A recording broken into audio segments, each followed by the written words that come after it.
And hello, welcome once again to the program. Finishing up an impressive and busy week. Hart Levine, the Cap Shark from Puckpedia, putting out an interesting tweet a couple of moments ago. Almost $1 billion has been spent / committed going back to July 1st in the opening window of free agency. So when you asked me whether it would be above or below whatever the number was, and I said, I'll take the under. Boy, I could not have been more wrong, Zack. I could not have been more wrong. Dave Pagnotta is going to stop by. DFO Insider from the fourth period will stop by here a little bit later on. We'll talk about, amongst other things, Claude Giroux. Tyler and Hutz were talking about this on DFO Live. It does sound as if there is mutual interest from both the player and the team with Claude Giroux and the Edmonton Oilers. We'll see where that ends up. In the meantime, I'm going to ask Brian Burke if he has a favorite hockey nickname, current or past. Let's get Brian aboard, who I believe is dressed like he's going to Hawaii, but he's actually in Calgary for Stampede. Is that true, Burkie? Yes, we're off to the rodeo here in a little bit. Do you have the cowboy boots? Do you have the big belt buckle? What do you have? I know you got the Hawaiian shirt on.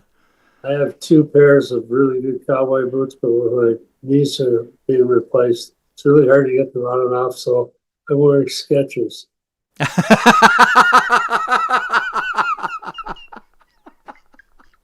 You're the best, Burkie, I swear. It's so good to see you. And I saw you on Sunday as well.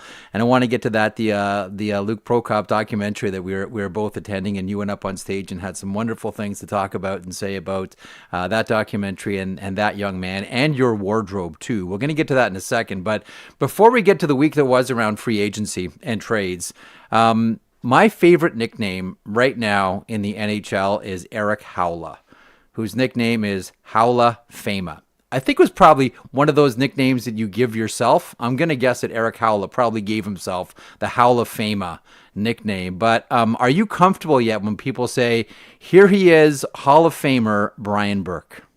No, I'm not. I'm still not used to it. I'm still getting used to it. It's a wonderful ring, and I'm sure I'll enjoy it. But right now, I'm still waiting to turn my head and find someone else. Burkie, this was a wild week. As I mentioned off the top, Hart Levine putting out the tweet, and he documents all of this at Puckpedia. Almost $1 billion spent so far. We'll pass this today or tomorrow or some point this weekend, but I know that the salary cap has been lubricated this offseason. I get it. The free agent class isn't what many thought it was 1 year ago. But again, managers are not shy about spending right now. Almost $1 billion going back to Wednesday, to which Brian Burke says what? Well, I expected a big surge. I'm not sure I expected $1 billion to be spent, but I'm not surprised by this at all. You had a lot of pent-up free agency, or no free agency, so a lot of pent-up demand to move, and a lot of money priming the pump, and it was designed or almost guaranteed to result in a big spending spree. But I didn't expect this much. Yeah, this one's been interesting, and there's a couple that are trickling in here today. Vinny Lettieri signs with the Toronto Maple Leafs an $850,000 cap hit there. It's a one-way deal. Ben Hankinson, the agent, Nolan Foote, a 1-year, 2-way deal with the Philadelphia Flyers. So we're getting at this point now where there's been the big signings. There's still some that are out there, and we think about perhaps Anthony Mantha topping that list. I mentioned Claude Giroux. There is interest from the Oilers. I do believe the player is interested as well. We'll stand by to see where that goes. But what's, from your experience, what's happening right now? Is this like a lull before the next wave of big signings amongst the free agents that are still out there, the biggies? Well, I think it is a lull, but I think that what the push here is the pressure on teams to make the playoffs that haven't made it is greater than it's ever been. Where teams are expected to advance beyond the first round and were eliminated, the pressure is greater than it's ever been. And that's why it's a third factor. One is the lack of free agents, 2 is the amount of money, and 3 is the pressure the GMs are under now has never been more. And the pressure, and you feel it in all the games. I mean, we've used the stereotype before. There's no such thing as an 82, soon to be 84 game schedule. It is 84 one game schedules as it exists now. Okay, Toronto Maple Leafs. We were talking about this yesterday. Is it movement or is it motion? We're not sure. We'll see when the puck hits the ice in October. Bobrovsky, Roslovic, Bluger, Duhaime, McEwen, Nick Paul, Colton Sissons. This goes along with the first overall draft pick and the number 1D they picked up a week and a half ago. Having a look at what Toronto did, Burkie, what do you think? I'm impressed because I think each of those players provides a very specific need. I think it fills a very specific vacuum for the Leafs.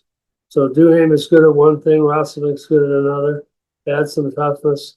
I think it's really a well done job.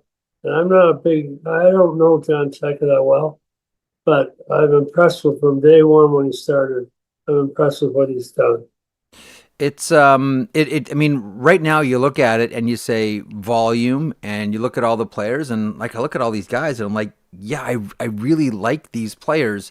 Is there not a concern? And I've said before, like the schedule maker can do the Maple Leafs a real solid here if they book like a 10-game road trip to kick off the season, because these guys haven't played with one another and haven't been around one another. When you start out a season with a bunch of new faces, it's tough. 23 guys and 23 Ubers. It's hard to gel.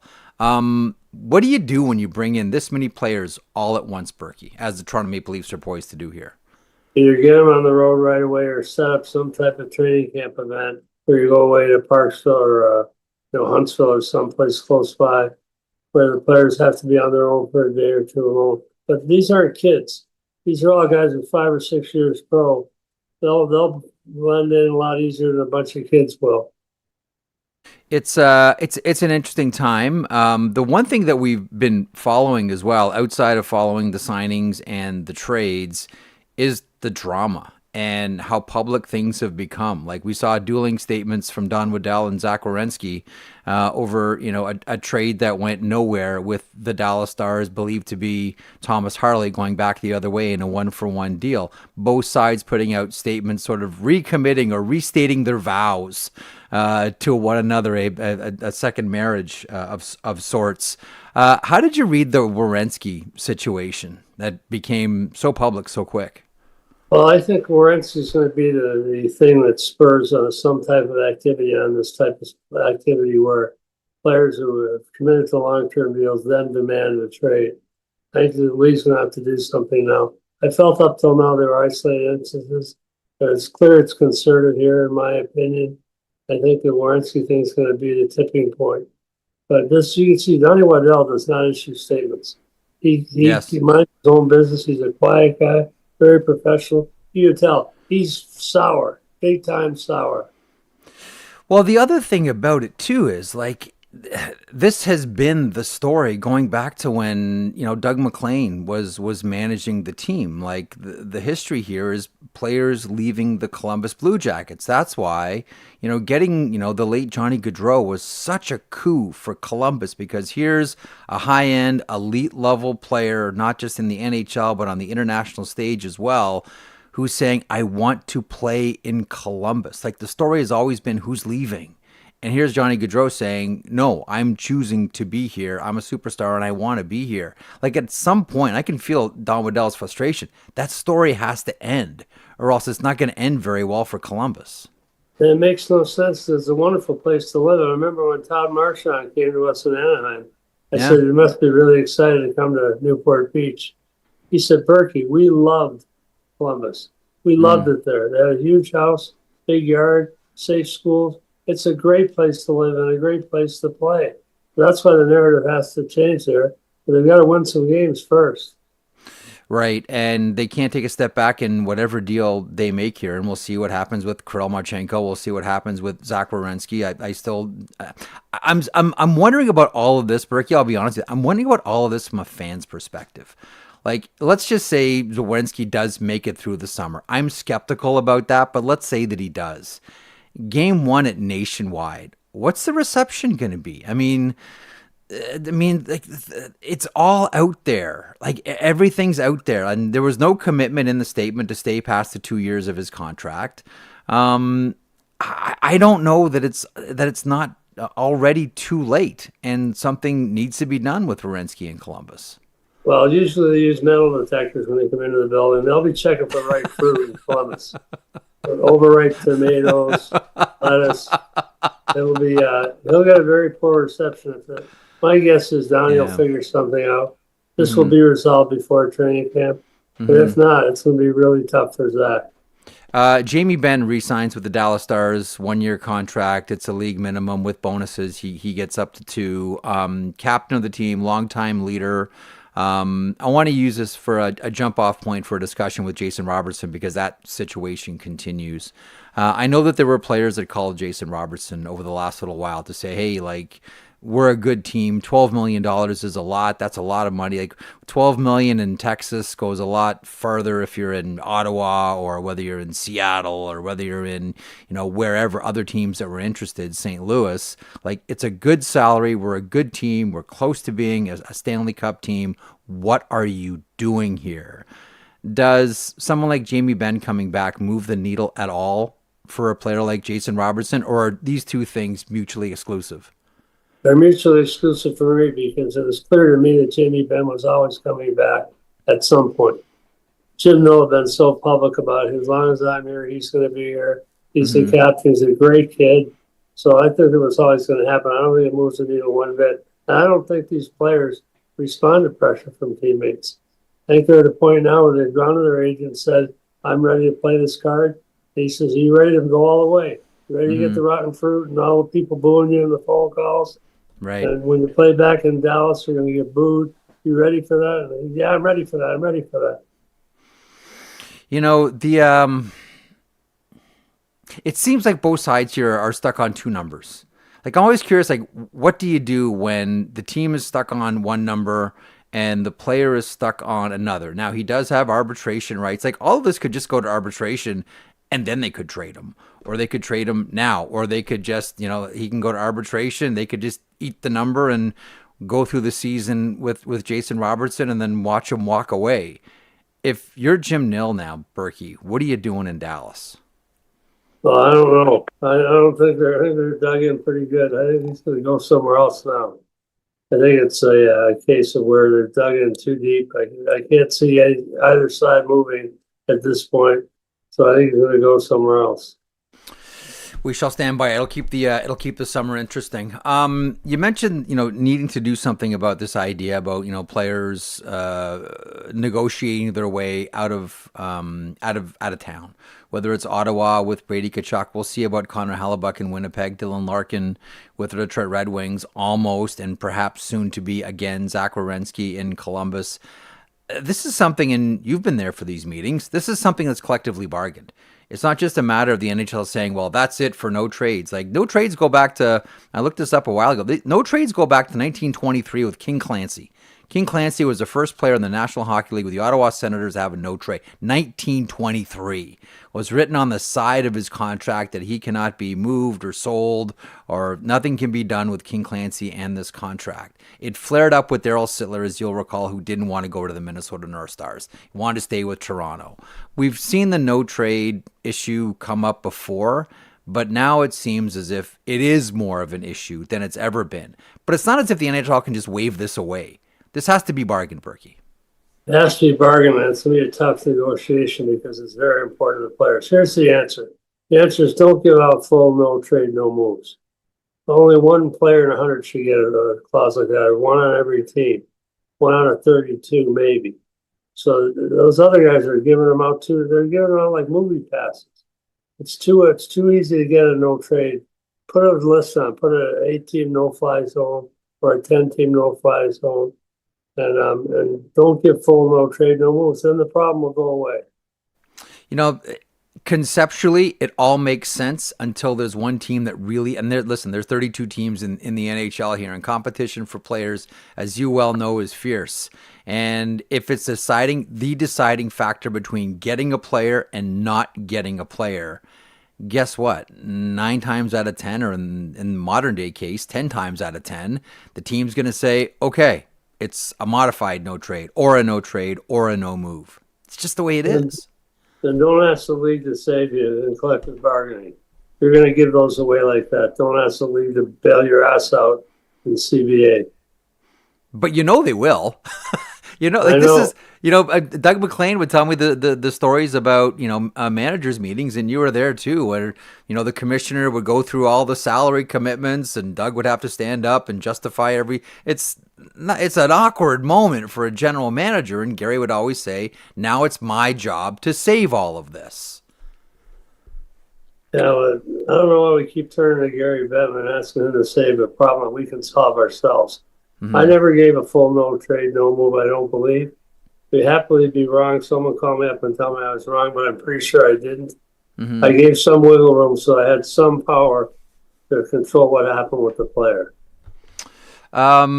Elsewhere around the NHL, there's a few teams that really did themselves some good, and I think we put the Washington Capitals right near the top there. Whether it's Alex Tuch, whether it's Jordan Kyrou, whether it's Alexander Ovechkin coming back for another kick at it.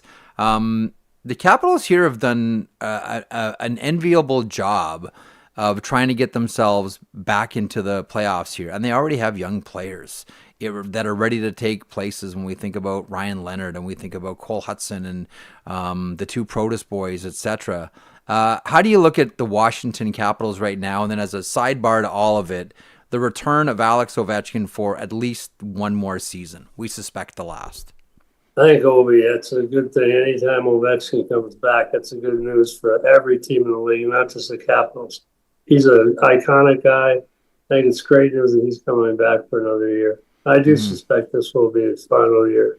But him coming back is always a boost, always good news. I don't think Washington's that much better. I think Alex Tuch's deal is going to age very poorly.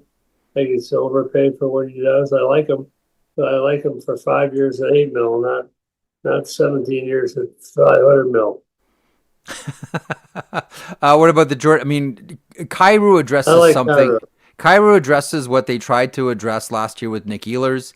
He eventually signed with the Carolina Hurricanes, and that is speed on the wing. So Ehlers goes off to Carolina, wins the Stanley Cup. I think they've probably tried to grab Kyrou all season long. His name was all over Washington around trade deadline. It took Connor McMichael another pick and a first to get him. But that definitely has been a need for Washington, more speed. But when Michael's gone, yep. You look at the net. I always look at the net on a team and say, okay, who's gone, who came back? Are they dramatically better? I don't see Washington as being dramatically better. I just don't. I think the players they lost are comparable players. The flip side to it too, focusing on Alex Tuch for a second, I was having a conversation with someone this morning about a team like the Buffalo Sabres. And there's going to be internal progress. Like Hellenis is going to get better. Ostlund is going to get better. Like it's going. Kulich, if he's healthy, is going to get better as well. But there's also going to be sophomore slumps with a lot of these kids too. And the Buffalo Sabres have lost Bo Byron. We can quibble about that trade itself and how much the Buffalo Sabres ended up, or the Chicago Blackhawks ended up paying Byram. But what do you look at when you look at the Buffalo Sabres, who just had such great momentum, got a series win in the playoffs, went 2 rounds here? Like, are they, can you count on them being better just because of internal progress? Yes, I think you can. I think what they did last year, they won't be able to duplicate what they did last year, but they'll have a good year. And they will get better. They've got a good young team, and they will get better. I love the discipline when Yarmo said no to Alex Tuch. I want you back. I'll pay you well. I'm not giving you 8 times 10. I love the discipline there. What's the rest of your... Oh, but by the way, before we let you go and let you get to Stampede here, quick thought. We were all together, you, me, and Zack. You were one of the stars of the show, but not the star. That was Luke Prokop and the documentary The Hockey Player, which I saw for the first time, Zack and I.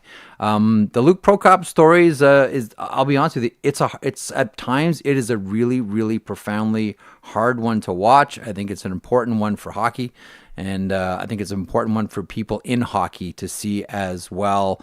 I love the Q&A after where you talked about your suit, but then hearing you talk about Luke was fantastic. Just so everyone knows, so Burkie's up on stage and the first thing he says is, my suit doesn't match. My jacket doesn't match my pants. It was very close, but it was black and dark gray. It didn't match. It was awful. It was a funny moment, though, Burkie. We all had a good laugh in the audience. Your thoughts on the documentary? I think everybody should see this one. Well, Taylor Preston's is the guy that put it together. He produced the Yep. whole thing.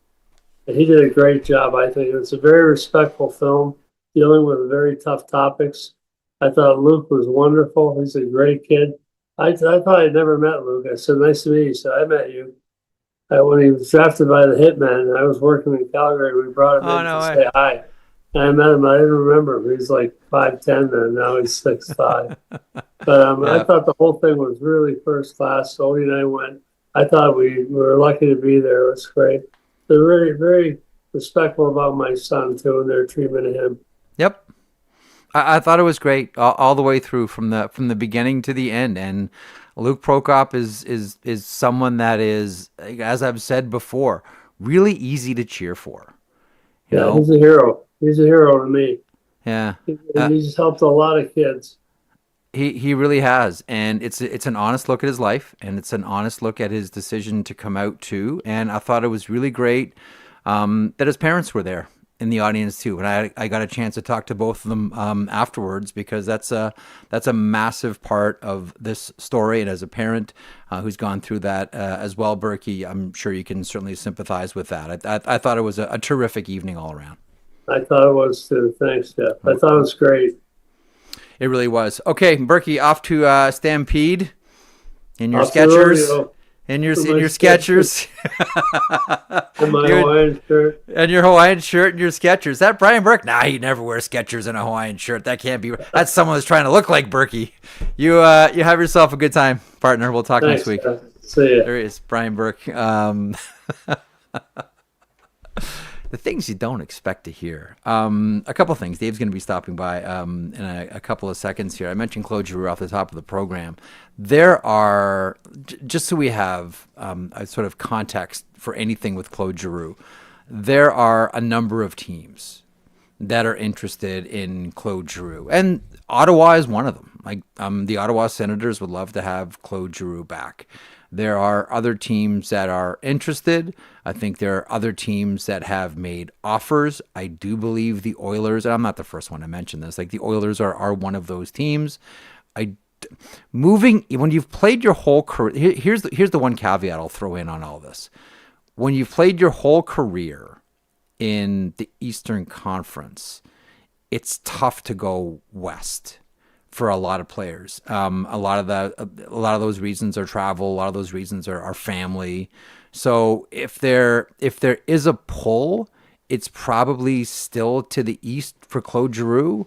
But that's not to say that there aren't teams, and I think the Oilers are right up around the top of that list in the Western Conference that are very interested in the services of Claude Giroux. And again, just because you don't go on July 1st doesn't mean that there's not interest. And when you consider Claude Giroux's personal situation with his family, his history both in Philadelphia and certainly in Ottawa, he's a Hearst, Ontario guy, you can understand that pull. You can understand that talk. Where does this end up? Not sure. But there are a number of teams, Edmonton being one of them, that are very much interested in Claude Giroux, as they should, even just to win faceoffs. Like, he's like a 60% guy. Like, he can play, certainly, and he can help you in a lot of different ways. But, man, just having like almost an automatic guy at the faceoff.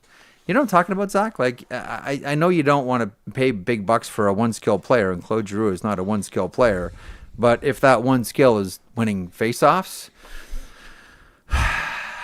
and you go back and you look at your seeds and like, oh man, if we would have had like one, maybe two more wins and a couple of draws won in these situations, Claude Giroux is a valuable guy. Very valuable guy. Yeah, and I know that a lot of people are going to hear me say this and go, oh brother, this guy's doing it again. But that was one of the things that we talked about with the Leafs guys in Alberta and Rosehill. And I came away from free agency day. You know, we can pick apart a lot of the different moves and all that stuff, but one of the things that we noted that happened for the Maple Leafs coming out of free agency on July 1st was they added a lot of face-off wins, whether it was with Nick Paul or Sissons, or if you want to go through Bluger and whoever else you want to throw in that mix of guys that could play center for this team. There's a lot of guys who can win you face-offs, which is a pretty important thing, and especially when you're trying to make sure that you can play offensive guys in the offensive zone, having guys who can play in the defensive zone who are going to win you faceoffs to start with the puck, it's a pretty big key to success. Look at Jordan Staal in the playoffs. He was playing Fogo, which is, I grew up playing lacrosse. You go face off, get off in lacrosse. He was playing Fogo on the power play. Go out, win the draw, get off the ice. And that was what he was doing for Carolina. Now, he did a lot more than that, but that was one of the big keys to Carolina starting with the puck on the power play. No doubt. And I know that there is a certain feeling in the analytics community that, all plays are a chain of events, and the face-off is just one link in that entire chain. It just happens to be the starting of that chain, the starting link in that chain, to which I always came back with, like, isn't that the most important one? Like, is that not more important than what happens in the third link of something? Like, again, like when you have to chase game, man, it's hard and it sucks. And I get it, there are links, and this is like a quick turnover game. We just go and watch. It's always interesting just to watch. Like, I'll take a period every now and then and just go like, I'm just going to say turnover every time I see it. Like, try to do this next time you're watching a game. If you're watching or listening to this program right now, just take like 10 minutes of an NHL game, and every time there's a turnover, say turnover, or just put down like a 1 on a piece of paper and then look down on it after 10 minutes. It's incredible how often there's a change of possession, like almost instantly, like right away on a lot of these plays. But I still defer to, I'll take great face-off guys all day long. Even if it's just like, okay, there's 3 seconds left. We don't want them to be able to get a shot off. I'll win that draw. There are just some draws that you need to win. And if I ever get my wishes that we'll never see another face-off in the neutral zone and all the face-offs You're trying to kill these guys. The net, I'm just like, yeah, man. Then face-offs all of a sudden become more and more important than ever. Yeah. Yeah, you're putting so much more pressure on these guys with it. Yeah. Yeah. No, I know, and it's a level of comfort, I think, for everyone involved too, right? You look at a guy going into a dot and a defensive zone draw on a penalty kill, and you can sit there and say, okay, we're going to kill off 20 seconds here because this thing is going to come back to our defenseman and out of the zone more times than it is not. Or late in a game, as you mentioned, 3 seconds, 5 seconds left, the threat of a shot at the end of a period because you don't know you're going to win it. It allows everyone else, including the coach, which is pretty important there as well, to have confidence in the group and saying, hey, we can get out of this period. We can get out of this situation. They're so vitally important. It's ridiculous, but it's a very important factor to have. It's a big one, certainly. Okay, so we are what do I have on the list here today? Oh, I know, before we get to Dave, you watched that video of Connor Bedard yesterday? Oh man. Yes, I did. Just why? And we don't know. Maybe you've seen. I don't think there's anything out yet about what it is. Is it shoulder? Because that goes back to December. Is it wrist? Don't know. It just looked like he was in agony coming off the ice. And I don't know. Call me naive, but like, what's he doing on the ice on July 2nd? I know that he loves playing. I'm gonna play and all that, now. But like. What are you? You're not 17. You know, my kid was on the ice yesterday. He's close enough. July 2nd. He plays U18. Like, okay, sure. But, like, why does he need to be on the ice right now?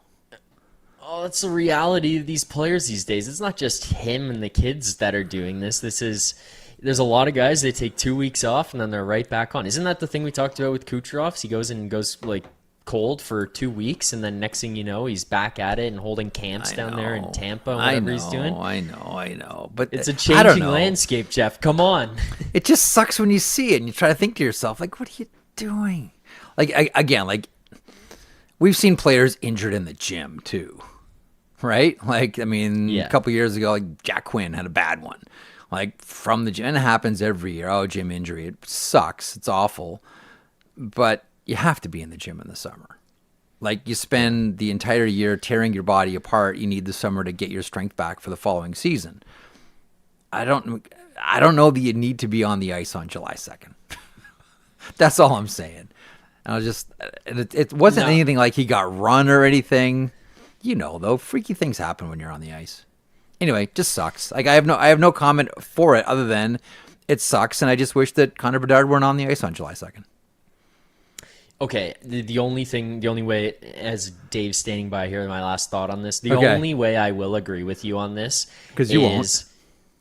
No, I don't agree with you. The only thing I will agree with you on this is, was his shoulder at anything below 75%? If the answer to that question is yes, then being in the situation that he was, being on the ice, I think is a different situation. If being in the one that he was, in which it was essentially like live action where there were other players in a drill that was taking place, then maybe, Jeff, I can agree with you and say, Connor, maybe not the situation to put yourself in, but otherwise I'm not with you on this one. It's a different landscape, and I get that players want to be on the ice at all times. And in his defense too on that, final note, this is a guy who's had a couple of tough seasons.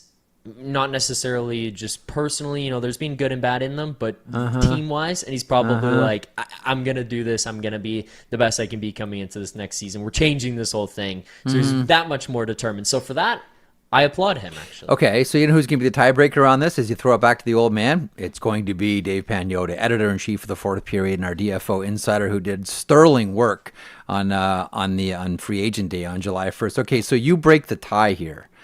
I don't think Connor Bedard needed to be on the ice on July 2nd. Zack said, hey, man, that's the new reality. Deal with it, Grandpa. What do you say, Dave? Because it was tough to watch that. Like, watching that video, Dave, aren't you like, man, this sucks? Because there's A, his health, B, his team, C, his contract. Yeah, exactly. I mean, look, Zach's right in a sense that, the guys just... Okay, thanks for joining us, Dave. It's been a lot of fun having this conversation. Well, thanks, hold on. Here's the thing. The new guys, the younger guys, they want to get out like 2 weeks and then they're out there. But I agree also with you, Jeff. They don't need to be right now. But there are a lot of guys that are like literally 2 weeks. So I know a guy that was back on the ice within 4 days of his season ending, his playoff season ending. So give your hips a rest. Like, let your hips recover. I remember having this conversation with Matty Nickel a couple of years ago. I'm like, what do you do with your athletes when they first come in? He's like, we don't do anything with them. It's like they do, a gentle activation. They'll roll out, like they'll stretch, like stretching. Their bodies need to heal. Like you need to take like a month to heal your body.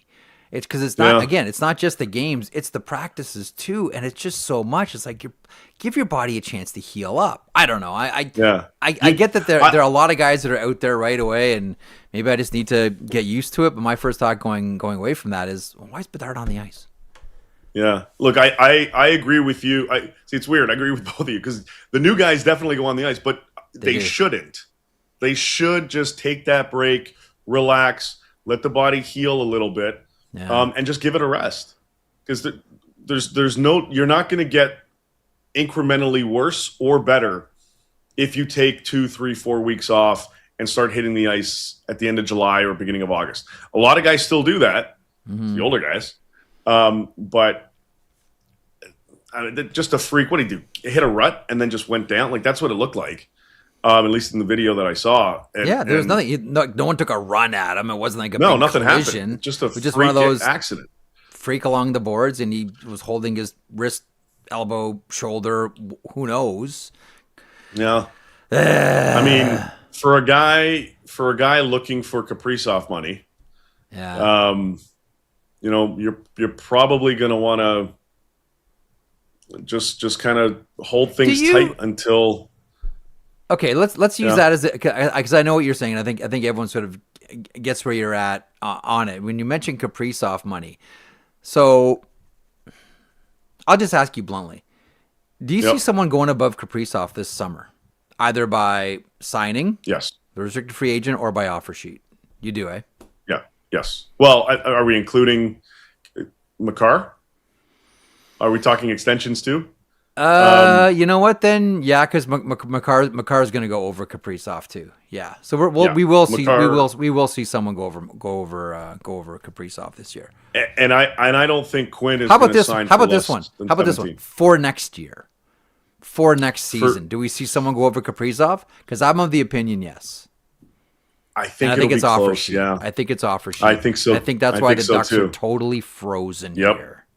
Yep. And that's why we're all like, they're going to sign some defensemen, right? They can't right now because they don't want to get their ears pinned back by an impending offer sheet for Leo Carlsson. When they signed Nick Jensen, they were telling other people out there they were done for the time being. That was their last signing for now, until they figure out, presumably, what's going on with Leo Carlsson and Cutter Gauthier. There are teams that internally have discussed submitting an offer sheet to Leo Carlsson, a big one, like 100%. 18+. I believe that 1,000,000%, and 18+. Yeah. I believe that because that's the way you're going to get him. Only way you're going to get him, and he's the guy. Yeah, at center with his capabilities. I think he's underrated too. He's going to get better as a two-way center, and get better offensively. There are legitimate teams looking at this going, if we throw 18, 19 million bucks his way, and I'm not sure on term, but I know the money, is that enough to pull him out of the OC? And Pat and company are doing a very good, Pat Verbeek and everybody there are doing a very good job in trying to scare everybody else to say, just go for it, match it. We're going to match whatever it is, and then you're going to have to deal with us afterwards. Okay, I'm glad you got us there. So here's a conversation I had with Wyshynski yesterday, who brought up a great point, and that is, even if you don't get the player, let's just say you're, for sake of argument, Carolina, because they've been an offer sheet team previous, and you look at Carolina and you say to yourself, you know what, I could kind of see Eric Tulsky doing. Even if you don't get the player and they match, you know who notices? Your fan base. I've always maintained that when I hear a general manager say, oh, we're not going to bother with offer sheets, they never work, so we're not even going to try. If I'm a fan of that team, I'm pissed off. It's your job.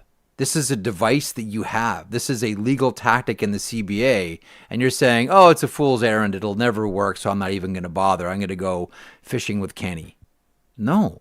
If you do it, even if you don't get the player, your fans like, right on. My guy's trying to do this. My general manager is not taking the summer off to go to some hunting lodge. He's trying to get Leo frickin' Carlsson, or he's trying to get Adam Fantilli, or he's trying to get Connor Bedard, or he's trying to make our team better in July and August. Even if it doesn't work, the message to your marketplace is a really positive one. That's why I've never understood, and I've always hated managers saying, they never work, so I'm not going to bother using it. Go tell your fan base you're not going to tell your fan base you're not going to try. Seriously? Yeah. I mean, look at Jersey. They tried to trade for Hayden. They tried to trade for him. Didn't work out. So they said, okay, we're going to do this. And they did it. And I think, I don't know one way or another yet. I still haven't been able to gauge. I don't even know if anything's popped up in the last hour on that front. But I would imagine Utah's taking the second round pick. You think so? Because to me, it kind of looks like an easy match. And part of the strength of Utah has been down the middle. But the problem is they're frozen for a year. So it's a matter of, does New Jersey get Barrett Hayton now? Or do they have to wait and get him next year? And you can still continue the negotiation process and do a little side deal. I think that's what happened with Edmonton, right? They St. Louis sent something back afterwards. I don't know if it was a draft pick or I think there was something else in the whole Broberg Holloway thing. Yeah, there was something else that happened. Yeah, that's right. They sent something. Was it a defense prospect that went back the other way. Yeah, to the Edmonton Oilers. Yes. Yeah, you could still do that because I mean, again, they tried to trade for him during the draft and it didn't work, and they went this route. The player has to accept. Again, you can't just sign people willy nilly. They have to agree to the deal. You submit to the agent. The agent goes to the client. The client says yes or no. Like that's the way it goes. How it is. That's how the offer sheet game is. So I wouldn't be. The Karlsson one is so interesting. Oh, it's juicy.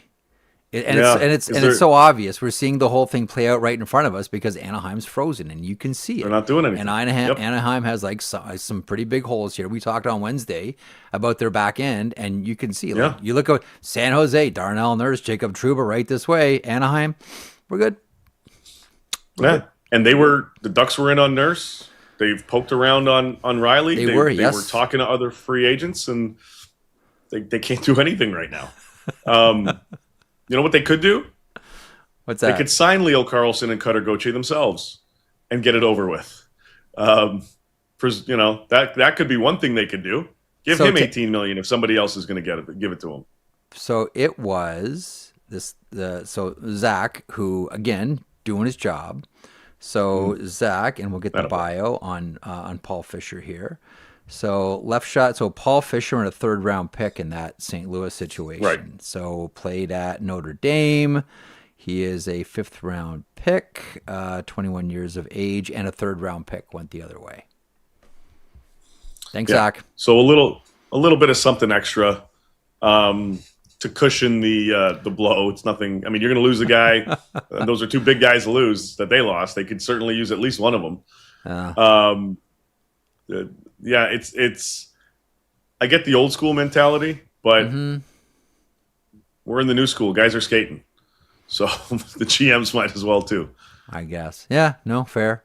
And just to make Don Waddell's summer even worse, like if this happened with Adam Fantilli in Columbus, can you imagine? Can you imagine? Like, but hang on, like, it's not as if that potential's not there. Yeah. Yeah, and he's where do you find? I think he's in the anywhere from 8 to 10 range. Oh, 100%. I mean, I think everyone's waiting for, and again, we'll see. Not that you can negotiate off an offer sheet, but I think we're all waiting to see what Connor Bedard's contract's going to be like, and then Fantilli does his deal, and barring an offer sheet, that's where Leo Carlsson makes his deal off of what Bedard signs for. But 10, sure. I think we can all see it. And Waddell needs a good news story here right now. Like, if you're Jet Greaves right now, you're like, I can be a good news story. I can go to arbitration and walk in a year, but I won't do it, Donnie. I'll take the contract right now. You want to do 5 or 6? I'm right here. Yeah, give me the Bucks. Yep, exactly. he's ready to go. He's their new guy. Werenski's situation was like, okay, that should have been good news, but it's not done. No, this is like those dueling notes, Dave. Did you not hear? Okay, this is 2 guys just pausing this situation. Yep. I think so. This is just a pause. They need to. I feel. I just feel for that organization, the fan base, and whatnot. Yes. Yeah. Like. Yes. I'm a big Columbus fan. I think it's one of the most underrated cities in the league. I love visiting.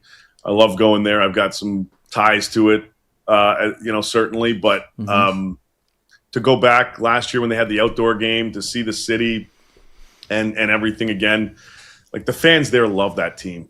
And sure, yeah, it would be like they need something strong this offseason to really push them forward. And if this team can get back into playoffs, I mean, they go nuts there at Nationwide. So I'm hoping they do. Look, Donnie's trying to do it too. He's trying to see, okay, we've cushioned this a little bit and pushed it aside.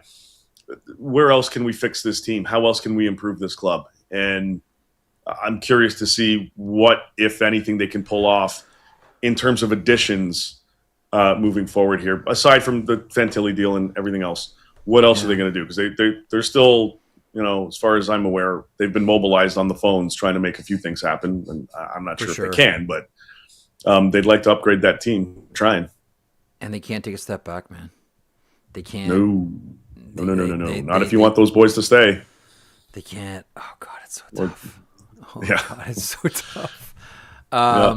We would always Well, say, that's where the experience of Don Waddell kicks in, right? That's yeah. they wanted to have somebody there that was going to be able to help navigate troubling waters, and he's in them now. Does Ilya Kovalchuk have 1 year left in him? Can he go get back his old Atlanta Thrasher winger? Get Kovalchuk back for a year. Get in there. Help him out. Yeah. Where, from what you've been able to glean, where do you think things are at with Robertson and the Dallas Stars? Because for everyone who thought that, attaching Lyubushkin's contract to Maverick Bourque in Nashville was going to get the Jason Robertson deal done, not so fast. Two sides are locked. I got the update yesterday while Irf and I were doing a quick recap on things for the Insider Edition. And my question was to this individual close to the situation, has there been any traction in the last little bit here? Are you anywhere closer? No. That was the exact answer. No. 2 letters, 1 word, no. Nope. I'm not. This is another interesting one. Like there were teams beforehand. Speaking of offer sheets, there were teams before this that we even got to July 1, before we got to the draft, that were contemplating, should we go after Jason Robertson on an offer sheet 15 plus? And I think they're still under consideration. And I believe some teams have reached out and had conversations. Now I don't know if an offer sheet has been presented. And we won't know until somebody reveals it, team or player/agent, and B would be if he actually accepts one and signs it. But there are teams that have reached out to at least, the very least, understand where things are at on that front, and they have to contemplate, just like some teams are doing with Leo Carlson, and I'm sure others. They are debating internally whether or not they can go after him at 15 plus, and I think the inquiries are more trying to gauge, would he want to do that here, based on obviously what happened with Seattle. I was gonna say he had that in Seattle and said no. Like that to me is like a shoe go away. We're not there. Like we've said all along. I think you and I are both on the same page. He wants to be in Dallas, but he wants to be in Dallas on his terms. Period. Yes. Like that's where he wants to be. And I know that there are some players that are miffed by it. I know players have reached out to him and tried to talk to him about the situation. I'll take it a step further. I know that there are some people that aren't exactly thrilled with, social media pictures of being at the World Cup and here's me golfing and all this, while, Jim Nill and Tom Ghilardi are having like an existential crisis about the Dallas Stars. I don't think that's going over very well either with the organization, to be blunt. No, they're not overly thrilled. And, we thought on July 1 that, okay, they're back at the negotiating table. Maybe someone's finally going to bend a little bit, and we're a couple days later, we're still waiting. And as of last night, you said it, no, there's been no traction on that front. So unless something happens today or over the weekend, or the longer this goes, the bigger the risk of the offer sheet actually comes into play, even with him wanting to be there. So I got a text from someone after Jamie Benn signed saying, does this move the needle at all for Jason Robertson? My thought is no. But curious if you think okay, Jamie Benn, captain, the leader, is back now. Does that change anything for Robertson? I don't believe so. You don't believe so, correct? No, I don't. I think everybody knew Ben was coming back. I don't know the full parameters of that contract. I know it's $850, but I don't know if there's any bonuses or anything tied to it. But I think everybody on that team knew that the captain was going to come back for what could be his last ride. I don't know if that's going to be indicated at any point. But everybody knew he was coming back. So I don't think this has any effect at all with respect to Jason Robertson and how that situation is currently playing out. Claude Giroux. So I mentioned a couple times on the program before he came on, Claude Giroux has a number of different situations that he's mulling right now, as I understand it. I do believe that Edmonton is one of them.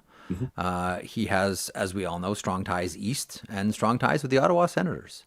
Yes. I'm not sure how this one plays out, but Claude Giroux definitely has a number of options that he can pursue. Do you have a spidey sense on this one? Does he stay east? I mean, we've seen it before. It's always tough when someone spends their whole career east, sets up their family, all of it. It's tough to go west. We've seen it before. Yep. But nonetheless, not to say that it can't happen. And listen, a team like Edmonton would certainly present an opportunity to win a Stanley Cup. But do you have a spidey sense on how this one goes? And I think that's something that he's seriously considering. Is that possibility, going out, joining the Oilers in their quest for a cup? I think Ottawa's still on the table. Philly was in this for a stretch. I was told earlier today not to expect it unless something changes, that Philly's out. So again, they could circle back and something could happen. But as of earlier today, it sounded like Philly was out and Ottawa, Edmonton were kind of the options here. And I think him and Ryan, I think they're fully considering that possibility of going to Edmonton to chase the cup, play with, two of the best ones in the league, add some veteranship, understand where his role is going to be. It's not, this isn't Claude Giroux 10 years ago. So understand his role is going to be a little limited, but he'll still have opportunities to succeed there. And I think that's something that's being taken into serious consideration for him. Darnell Nurse. Speaking of Philadelphia, we had wondered about Darnell Nurse with the Flyers. We had wondered about Darnell Nurse with the Pittsburgh Penguins, a Greyhound connection. We had also wondered about the Boston Bruins.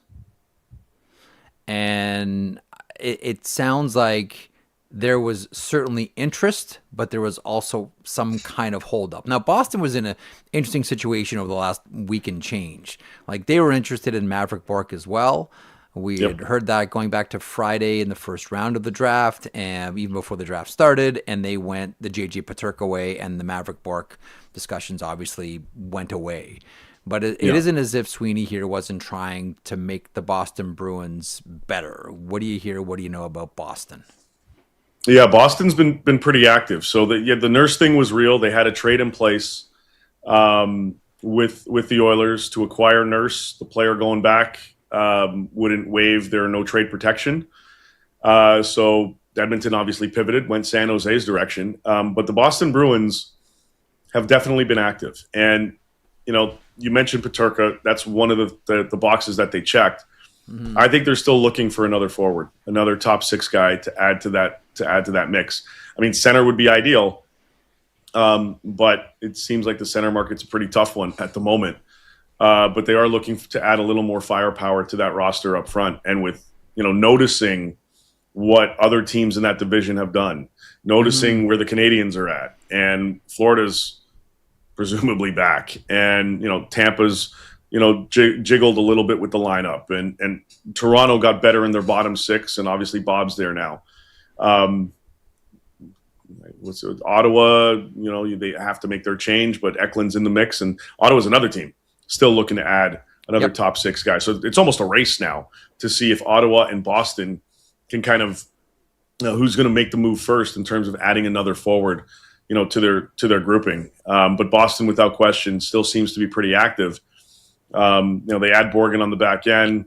They bring in Peterka, as you mentioned, but I definitely see them wanting to make another add, and a almost, maybe significant would be, I don't know if that's the appropriate term, but impact. They'd like to make another impact addition to that roster by all accounts.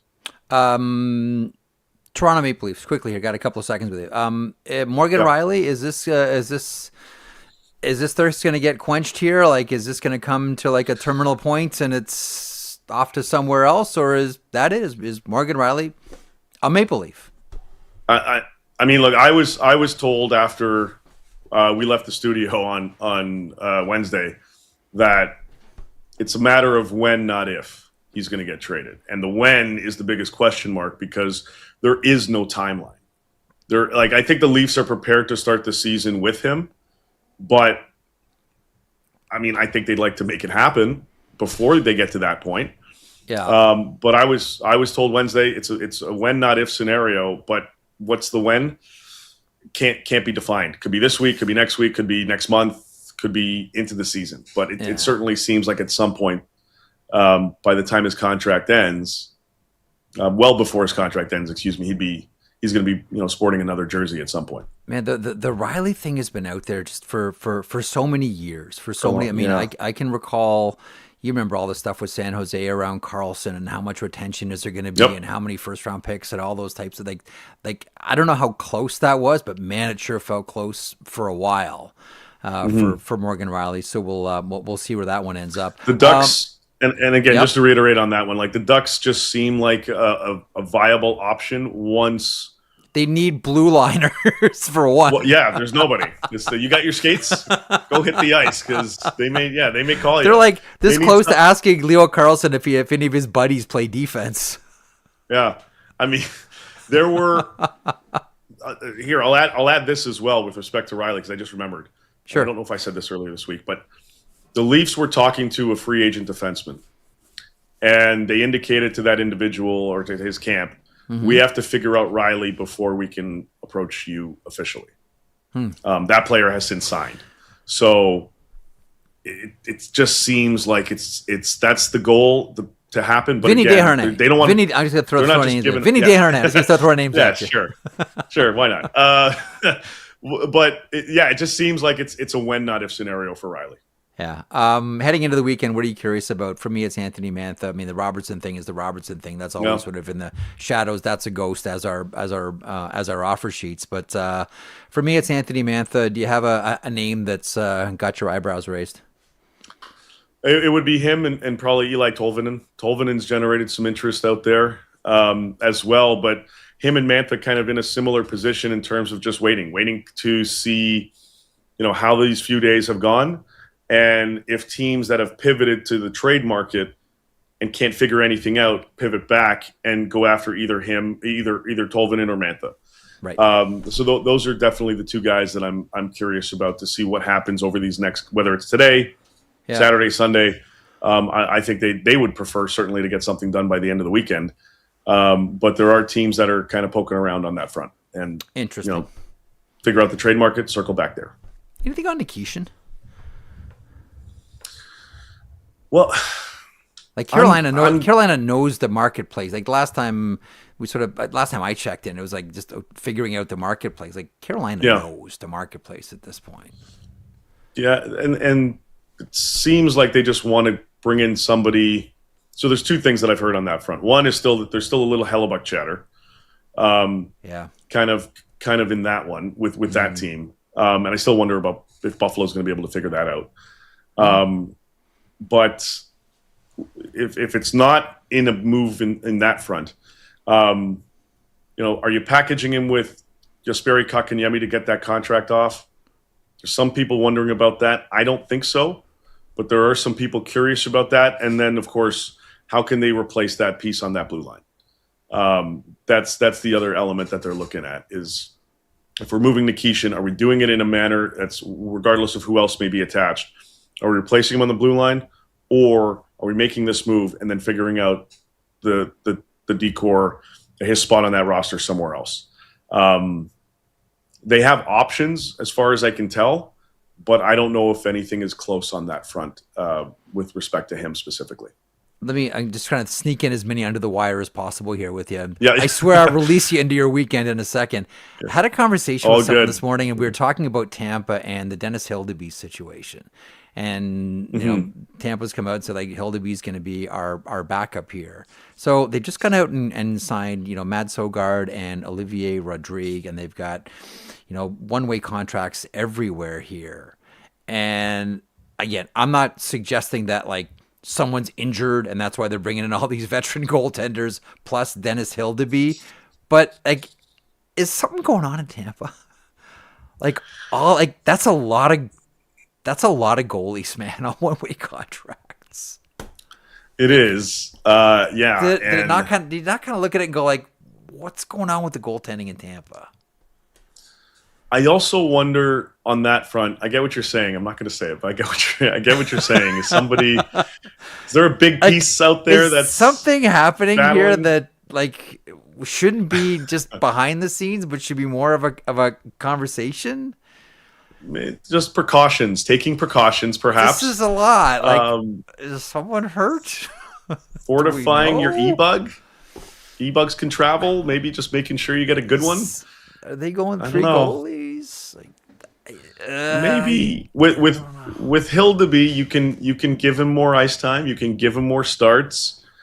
Maybe the other guy there is playing less, and maybe he's playing less to start the season. Maybe more. But there's a lot of goalies there, man. Just ensure that they've got their crease covered, Gotcha. and where the market is, where the goalie market will be by the start of the season. If you send a guy down on waivers, you might be able to get away with it, and maybe just hedging their bets on that front. Gotcha. All right. It's one of those we shall see type situations. You're the best, pal. Great job this week. Great All job you, man. all season. Not sure what your summer is going to look like, but we're keeping it hot here. So we're going to keep gliding through. Yep. Not sure what you have planned, but listen, we'll bug you. We'll keep it Well, going. We'll keep it going. Now, like we'll keep bugging. Yeah, you. Not as if stories are going away here. Listen, we're talking about Jason Robertson in September. Who's kidding who? You be good. What's boy. Jim Nill gonna? Jim Nill hasn't slept since mid-July. You be good. We'll chat soon, pal. All right, buddy. Have a good one. There he is, the great Dave Pagnotta from the editor-in-chief of the Fourth Period and also DFO Insider, the Insider edition of Daily Faceoff. Him and Irfan Ghaffar. That is the Rundown Insider edition. What did you send me, Zach? You're sending me more stuff. Those prospects sounds like Consilva interested in Mario Ferraro, who at the market tomorrow. I was doing some sleuthing. Oh, okay. You want to share that with everybody here? I was just like, I wonder if there's anybody out there that Dave could have been talking about with the Leafs. Dave had put a tweet that mentioned somebody, because I thought I saw him say something, and I was like, I remember. Hey, Dave, this you? Maybe. Hey, Dave, this you? Dave said there's considerable interest. Yeah. This is on June 30th in Mario Ferraro. We'll see which teams go term with him. If the Leafs move Rielly, can see Toronto pursuing Ferraro. That was one I think a lot of us in Toronto had thought would be on the radar as well. King City guy, grew up in the skate parks of King City, was a skateboard kid, I think, growing up. Yep. I don't know the skate parks of King City. I played against him growing up. Did you? He used to dominate, right? When we were growing up. Oh, yeah. This guy's going to go on the show, play the show. This kid's going to play. Yeah. He could skate like you wouldn't believe, man. It was unbelievable. Yeah. He's really nice. There was like a ton of talk around him with Rangers a while ago. Yes. That there was a lot of interest there. That might have been Johnny Lazarus and personal interest, maybe. Trying to will that into existence? Yeah. Hey, I was so for people that don't know, while the show's going on and stuff, I look on Twitter to see if news is happening or anything like that. Yeah, and he sends it to me. Yeah, it's great. Yeah, well, there's something popped up on my timeline here. I think you might be interested in. It actually happened while we were on air, so convenient timing. Nikita Kucherov and Braden Point are skating. I don't know if that's. What are you doing? Also, in other news, the big story of the day, maybe. Yeah. Sergei Bobrovsky officially will wear number 72. Him and Gavin McKenna talked, and Gavin McKenna gave him number 72. What did he get? So I know that's the news everybody wants to hear. What did Gavin McKenna give him for 72? He didn't disclose that information. It was just they had a chat. And he said he's a good kid. He's looking forward to seeing his growth in the league. That's what Bob said. I was like, okay, of course. He gave you the number you wanted. Of course, you said he's a good kid. Yeah, he's a good kid. He's a good kid. The Tampa thing is interesting. I don't know if there's a there, but it just sort of strikes me as weird. There's a whole lot of goalies there. And you're either looking to move or insulate an injury. Don't know.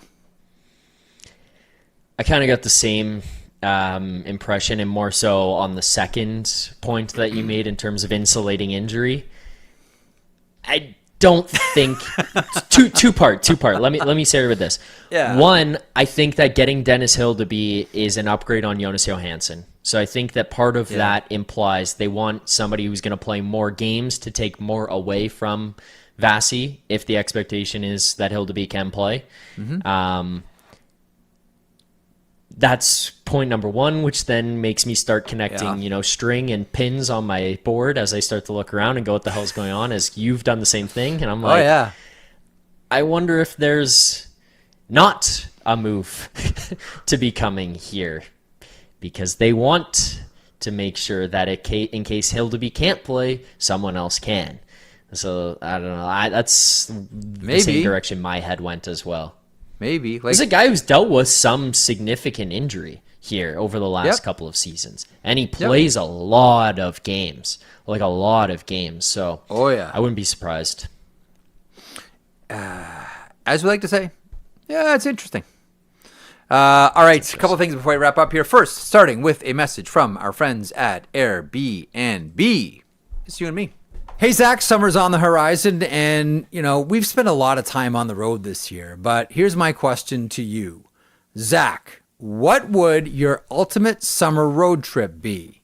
Go. For me, summer is all about golfing, getting out on the course. So going back to places that we just went to and just visited, like Banff and the Okanagan, I think that would be the ultimate getaway with some of those incredible courses, beautiful weather, the scenery. It's some of the best that you can find. It's some of the best that this country has to offer. Now, for me, it's easy. New Brunswick, specifically St. Stephen. Now, my background. When my family immigrated here to Canada in the 1800s from Ireland, that's where they settled. I went there earlier this year when you and I were in St. John and took a little side trip.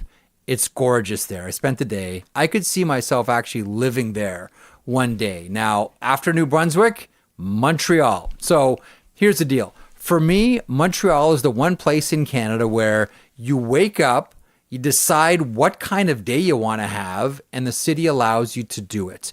The festivals, the concerts, the patios, the people, the cobblestone streets of old Montreal, street performers, you name it, it really is the best. And honestly, those kinds of trips are exactly why I love booking homes on Airbnb. You actually feel like you're part of the place instead of just passing through. And that's when it hit me. While I'm busy blending in with the locals, why not let another traveler do the same? After all, while we're gone, our place back home is just sitting there.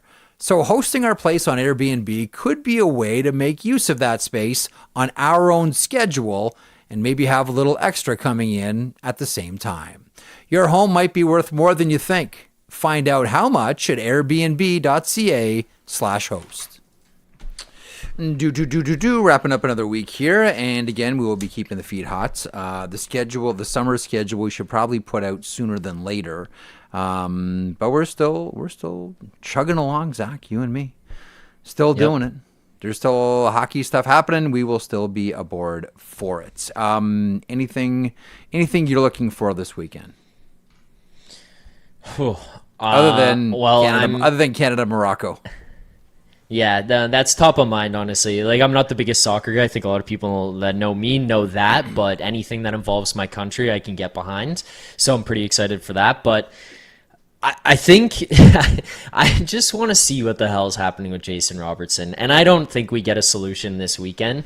But even the drama of it from a pure entertainment perspective has been fun to watch. If Robertson just wakes up and says 12 is enough, 12 works, then it's over. Because I don't think Dallas is coming off that number.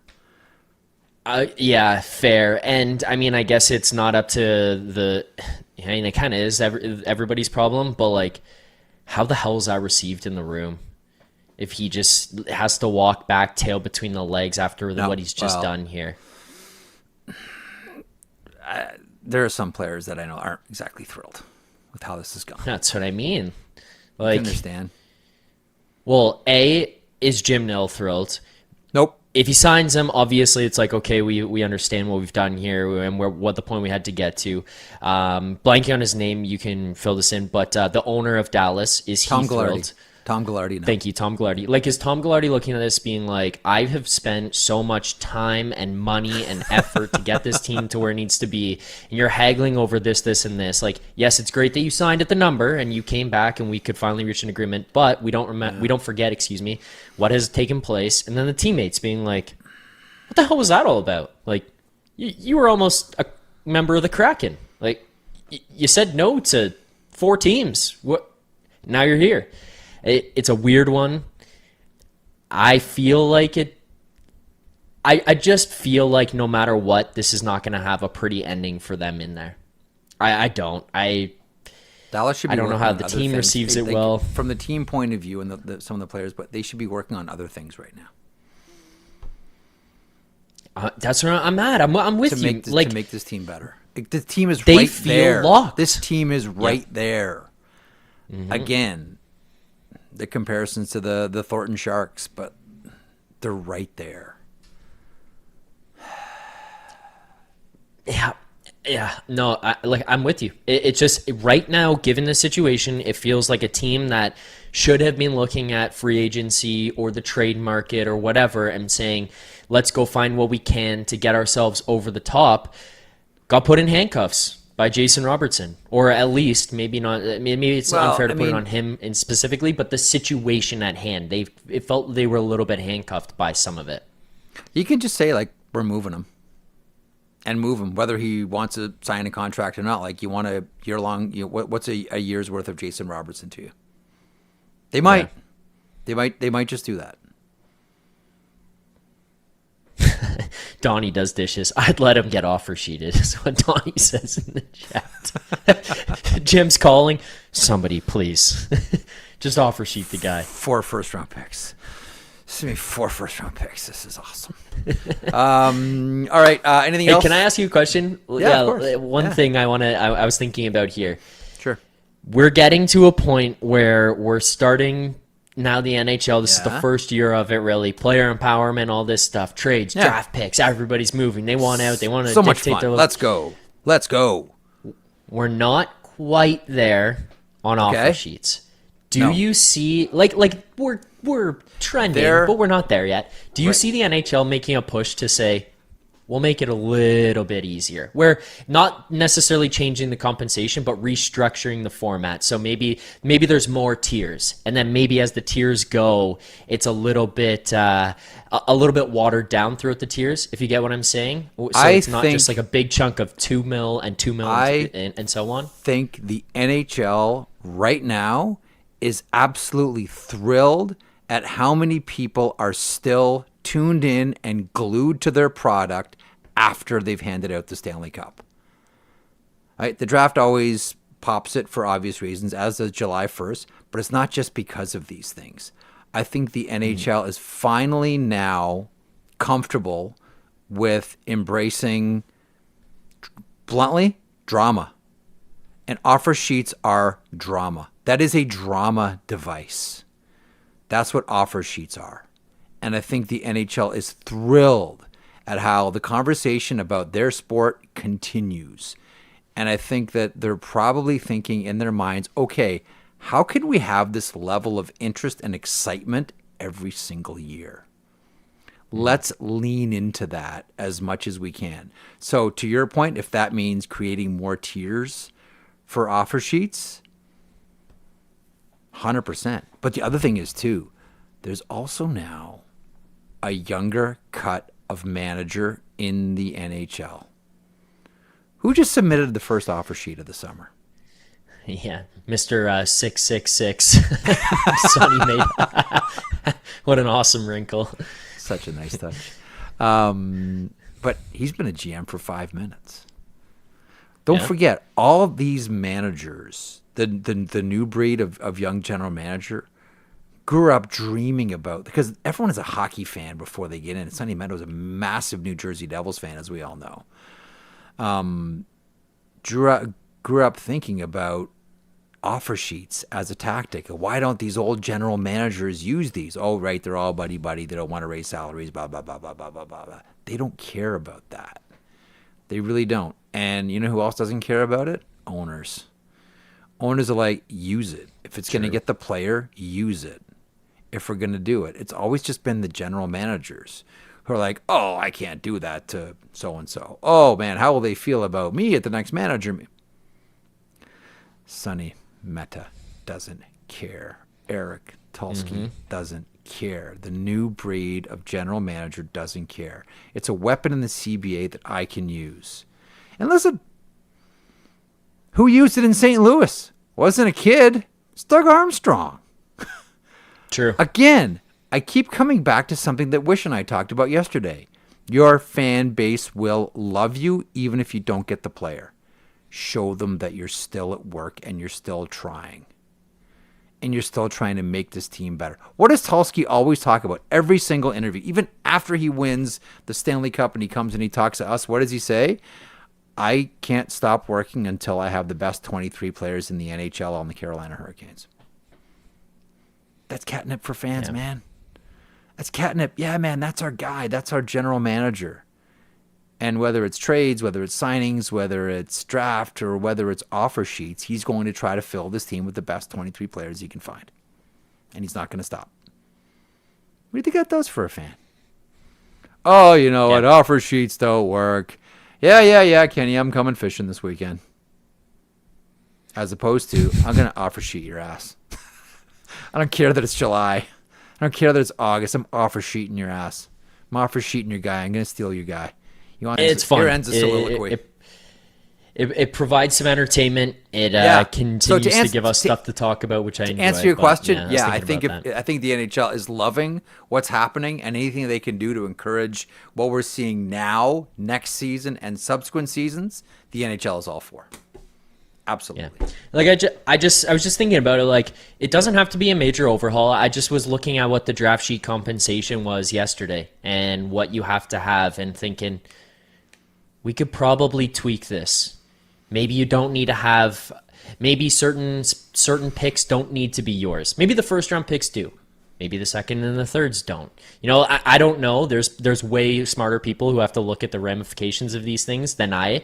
But I was just thinking about, maybe you make it a little bit easier from the tiers. Maybe it's not as expensive in certain spots. So that was just one of my thoughts yesterday on the offer sheets, because it's like, okay, the one was great and it was fun, and we like what it does to Utah in terms of, hey, look at this poison pill that's buried into this offer sheet.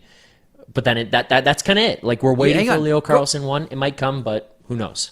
Go back to New Jersey for a second here. Not with Barrett Hayton, but you're going to tell me that the Gritsik contract wasn't partially fueled by the threat of an offer sheet for him? Like, not all offer sheets have to be massive. The Gritsik contract looks to me like that's, again, Sonny Mehta saying someone might sting me here. Let's get this done.